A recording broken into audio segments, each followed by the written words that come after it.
Agora nós vamos falar dos espíritos simpáticos. Por que espíritos simpáticos? Porque ligam-se a nós por questão da simpatia. Então vamos ver aqui, ó. Os espíritos simpáticos podem ser bons ou maus. Olha, aí é que mora o perigo, tá bom? Bons ou maus, conforme a natureza das nossas disposições. Então, gente, vamos tomar muito cuidado com essa questão aqui, tá bom? Ligam-se a nós por uma certa semelhança de gostos, de acordo com nossas inclinações pessoais. Então, na verdade, o que ele está dizendo aqui é que nós é que selecionamos a companhia dos espíritos simpáticos. Nós é que trazemos eles para perto de nós ou afastamos. Como? Através dos nossos pensamentos, através das nossas palavras, através das nossas ações, das nossas atitudes. Se nossos pensamentos, palavras e atitudes forem bons, os espíritos simpáticos que estarão conosco serão sempre espíritos bons. Mas se ao contrário forem maus, então atrairemos para nós espíritos que podem ser bastante maus. Entendem? Vamos adiante aqui. Se simpatizam com nossos ideais, com nossos projetos, procuram nos ajudar e muitas vezes tomam nossas dores contra nossos adversários. Situação em que não contam com o beneplácito dos espíritos protetores. Então a revelia do espírito protetor, do nosso anjo guardião, que é um espírito superior, esses espíritos simpáticos muitas vezes tomam nosso partido em situações de litígio ou de demanda contra outros irmãos nossos. Então aí resulta o perigo dessa relação. Vamos lembrar aqui, ó, a duração de suas relações, que também são temporárias, se acha subordinada a determinadas circunstâncias, vinculadas à persistência,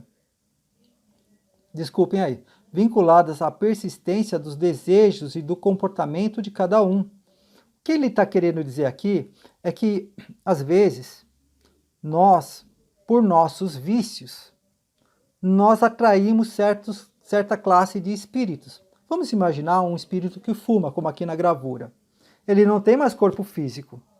Para sentir os prazeres de fumar, ele precisa de alguém que fume. Então, ele vai buscar ficar ao lado de um fumante. Isso é natural. Então, o que ele faz aqui? Ele começa a explorar e a desenvolver laços de amizade, simpatia com esse espírito encarnado. Inclusive, começa a protegê-lo para que outros espíritos fumantes não se aproximem. É dele. Existe aqui uma relação, tá? Um tanto egoísta. Esse aqui, para parar de fumar, fica mais difícil para ele, porque ele tem que vencer a influência espiritual e o vício também. E aqui, nesse caso, não se trata somente, segundo a gravura mostra para a gente, de fumar, mas também nós temos aqui, ó, o vício do álcool, da bebida. Então, vamos imaginar que certo dia esse rapaz aqui fala, nossa, o álcool, a bebida está me fazendo muito mal e o cigarro também. Paro de fumar e para de beber. De repente, ele vai passar muito mal, porque esse espírito aqui vai se revoltar, vai tentar fazer com que ele volte ao vício de todas as formas possíveis. Mas se ele se mantiver firme na sua decisão, o que vai sobrar para esse companheiro espiritual dele aqui? Ele vai ter que se afastar para procurar outra pessoa que ele possa influenciar ou deixar de fumar, deixar de beber também. Não tem outras alternativas, é isso. Mas caso ele persista, ele consegue se libertar do vício, ele consegue se libertar. Basta ele persistir. Agora, esta entidade espiritual, a partir disso, como não existe mais afinidade, não existe mais gosto, que ligue os dois, ele vai buscar outro cigarro humano, outro copo humano, como Ramatiz, né, fala a respeito das pessoas que fumam e que bebem no livro Fisiologia da Alma. Mas isso daí tem relação a todos os vícios. Então, pessoas que comem demais atraem espíritos glutões.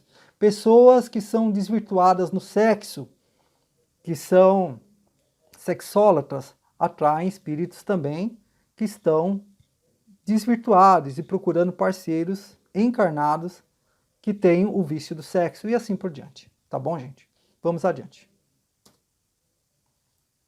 Portanto, ninguém, absolutamente ninguém, está desamparado. Entretanto, Deus não nos atende pessoalmente conforme nossos caprichos, mas por intermédio das suas leis imutáveis e de seus mensageiros, isto é, Deus auxilia as criaturas por intermédio das criaturas.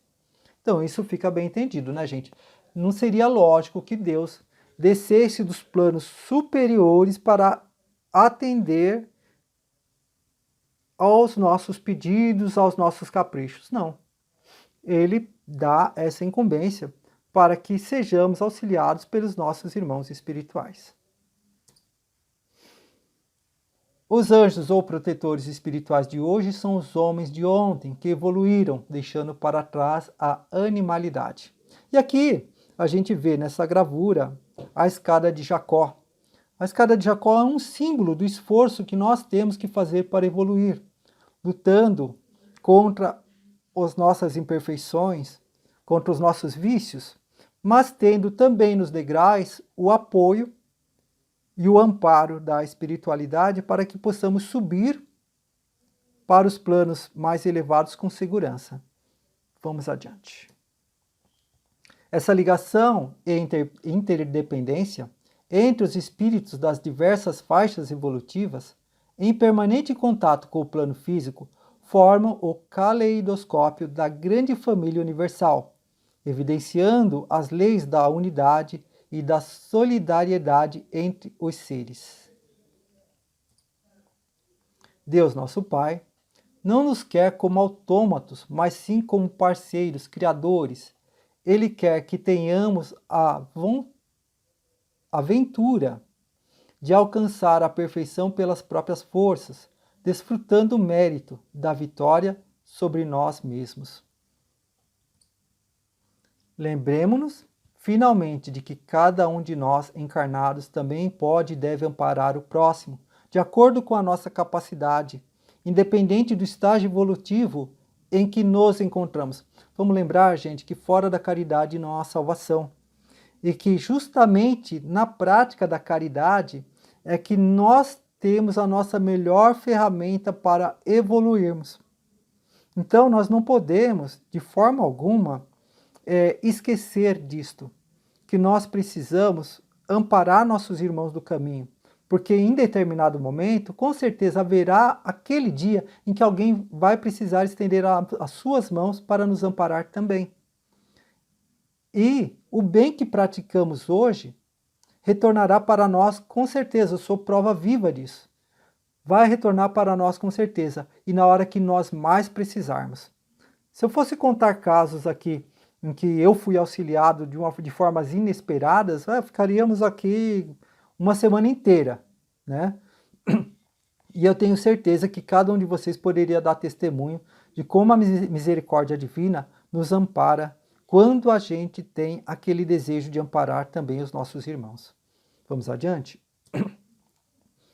Assim procedendo, estaremos, por nossa vez, atuando como auxiliares dos guias espirituais para o cumprimento dos desígnios divinos, na infinita escala que dá acesso aos cumes evolutivos. Aqui uma recomendação da mentora espiritual de Divaldo Pereira Franco, Joana de Ângeles. Tem cuidado para que não te afastes psiquicamente do teu anjo guardião. Ele jamais se aparta do seu protegido, mas este, por presunção ou ignorância, rompe os laços de sua ligação emocional e mental, debandando da rota libertadora. Quando erres e experimentes a solidão, refaze o passo e busca-o pelo pensamento e em oração, partindo de imediato para a ação edificante. Belo conselho, não? E nós, espíritas, nós somos pessoas muito abençoadas. Nós temos a oportunidade de termos o contato com verdades que, além de serem consoladoras, trazem para nós uma orientação segura no nosso caminho de evolução. É um caminho, portanto, que eu digo que é um caminho de luz, como esse que a gente está vendo. A escada representa o esforço que nós temos que fazer contra nós próprios, porque reforma íntima é um processo interior, é uma mudança que vem de dentro para fora e que faz com que nós vamos galgando, então, a escada da evolução com segurança. E o amparo da espiritualidade está sempre nos orientando e nos incentivando a irmos mais além. Então, estar encarnado e ser espírita, nesse momento que nós estamos vivendo hoje, é uma concessão que nós não temos como avaliar quão grandiosa é. E, além de tudo isso, a espiritualidade ainda coloca na nossa mão um instrumento fantástico para nos incentivar à evolução, que é a Escola de Aprendizes do Evangelho. Essa última parte fica dedicada, portanto, à Escola de Aprendizes do Evangelho. Vamos lá. É uma escola diferenciada onde o objetivo principal não é nos preparar para uma única encarnação, mas para a nossa jornada como espíritos eternos. Então, diferente das escolas acadêmicas, que nos prepara para exercer uma função enquanto encarnados, a Escola de Aprendizes do Evangelho nos prepara para sermos espíritos eternos. Tem, então, uma finalidade de iniciação espiritual. Seremos levados ao autoconhecimento, a reflexões de quem somos e quem podemos ser. Aprimoraremos nossas capacidades mediúnicas e nos prepararemos para bem servir. Poderemos servir dentro da casa espírita como médiuns ou como passistas, mas também não podemos desprezar aquela pessoa que limpa o banco, que varre o chão, qualquer atividade, por mais simples que seja, e que seja exercida com amor, já está fazendo com que nós evoluamos espiritualmente. Já é bem vista pelo plano espiritual. Aqui nesse caso a gente tem um quadro bastante interessante. A gente vê que existe um mentor aqui que está auxiliando um rapaz a passar uma mensagem para o médium. Aqui existe um outro auxiliar e esse rapaz aqui ele está se lembrando do momento que ele desencarnou, tá vendo? Aqui um quadro mental.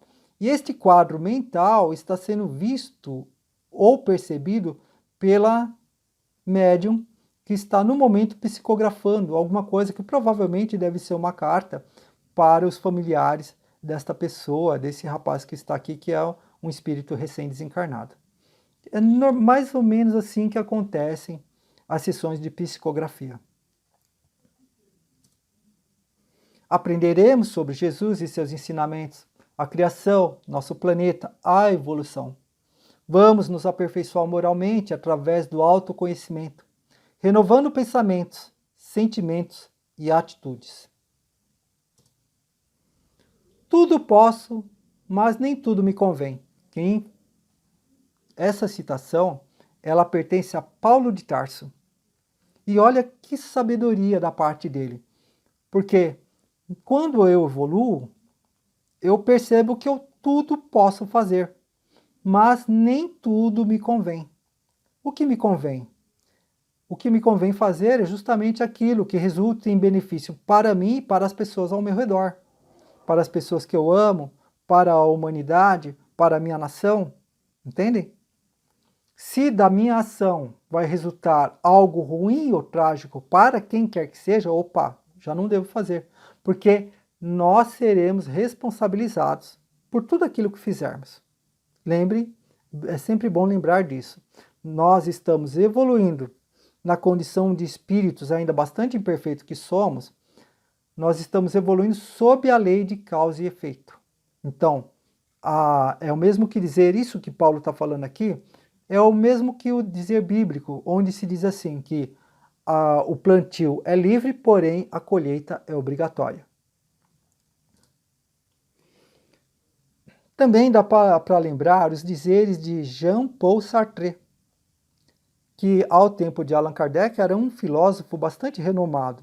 E ele costumava falar assim: viver é isto, ficar se equilibrando o tempo todo entre escolhas e consequências. Então, eu posso escolher o que vou fazer, mas tenho que lembrar que tudo tem consequências. E uma coisa interessante, existem pessoas que fazem coisas ruins esperando consequências boas.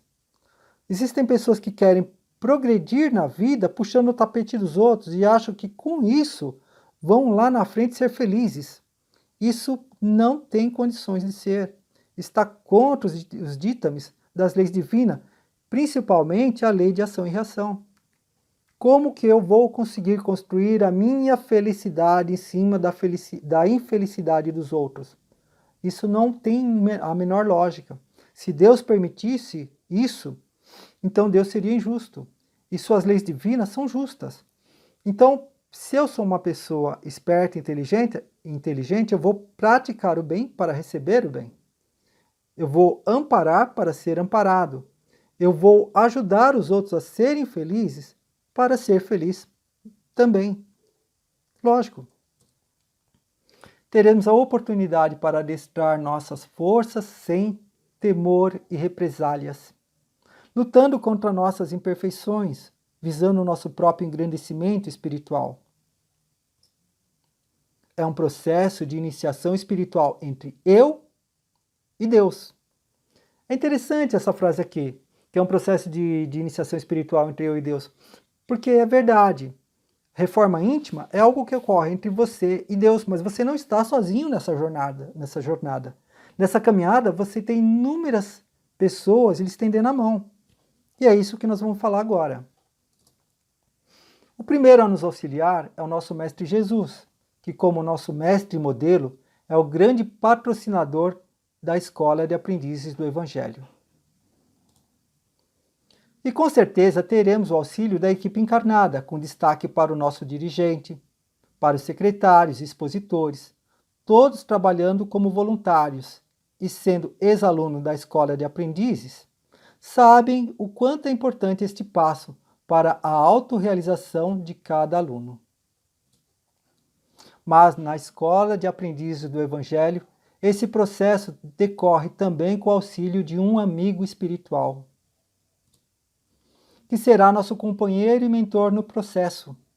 Nos inspira, ajuda e vibra de felicidade com os nossos progressos. Segundo as orientações que temos do plano espiritual, sempre que estivermos envolvidos em atividades referentes à escola de aprendizes, estaremos sob a tutela desse amigo espiritual. Mas a sua presença pode ser melhor sentida no dia do exame espiritual. O exame espiritual é realmente um momento ímpar, onde a gente pode sentir o amor e o carinho da espiritualidade nos envolver, nos trazendo a certeza de que estamos no caminho certo. Aqui, a palavra exame perde a conotação de prova, como acontece nas escolas acadêmicas. É antes um momento em que nosso amigo espiritual terá a oportunidade de, usando dos préstimos de um médium, nos mandar uma mensagem escrita ou falada, nos incentivando a continuarmos nesta caminhada. E é também nos exames espirituais, que a gente consegue galgar aquele degrauzinho. Então a gente entra primeiro como aprendiz, depois a gente passa a servidor e finalmente nós vamos chegar à condição de discípulos. É antes de tudo um momento de autoavaliação, pois se o plano espiritual nos cerca com tantos amigos e recursos para que conseguimos atingir nossa renovação espiritual, o único fator de fracasso está em nossa relutância em abandonarmos nossos vícios e defeitos. Uma fraqueza que teremos de superar para que possamos nos tornar verdadeiros discípulos do Mestre Jesus. Então Jesus declarou aos seus discípulos: se alguém deseja seguir-me, negue-se a si mesmo, tome a sua cruz e me acompanhe. Porquanto, quem quiser salvar a sua vida, a perderá. Mas quem perder a sua vida por minha causa, encontrará a vida eterna. Chegamos ao fim, nossos queridos amigos. Que Jesus abençoe a cada um de vocês e que vocês sejam cada vez mais iluminados e abençoados neste seu caminho. Aqui fica um abraço do vosso amigo e irmão de caminhada, Edson Cândido Bezerra. Até a próxima.